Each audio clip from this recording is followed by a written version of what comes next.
sa maindot na tulong. Kaloyan mo Ginoo ang kalagaling. Jesus po tungkol sa pagpasalamat sa puso na sa kapaitan. Kaloyan mo Ginoo ang kalagaling. Jesus po tungkol sa santos na nawa na puno sa dugo na ginalawan mo sa panyo ni Veronica. Kaloyan mo Ginoo ang kalagaling. Jesus po tungkol sa bestimungan na puno sa dugo na sa dakong kapitas tubukan mo sa mga tampalasan. Kaloyan mo Ginoo ang kalagaling. Jesus po tungkol sa santos na lawas na gilansan sa krus. Kaloyan mo Ginoo ang kalagaling. Jesus po tungkol sa santos nga mga tiilang mga kamod nga gilagbasan sa mga maidlot nga lansa.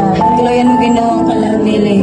Jesus po tungkol sa imong kilig na nabuka sa pagbunosaw sa kabangkawan gagayan sa dugong tubig. Kaloyan mo Ginoo ang kalagaling.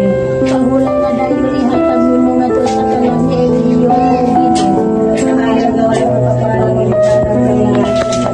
Mupahulay na unta siya sa kanila.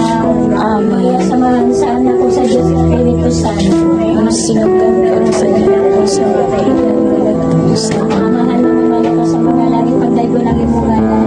Mabuto lang mga matulog pagbuti sa iyong kamay mo sa yan. wala na mas matagal daw ihatay ka na mo kadlaw silo kami sa mga sal ngayon sa ito kami sa kasalanan ka na hindi mo kami tugyan sa panulay nalalwasa kami sa kadagdanan.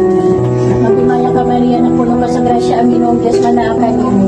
Bulan ikaw sa mga babae nga tanan ug bulaman sa pagbunga sa tiyan mo nga sa Jesus. Santa Maria, inaan ka sa Diyos, sigapo mo kami makasal, karong sa oras sa amoy kamatayan. Maya samahan sa anak ko sa Diyos Espiritu Santo. Sinugdan karong sa nagkakong sa Paghanay, matamis uyamot na Jesus, tungkol sa pagtubos mo sa kalibutan, nagpakasakit ka sa krus,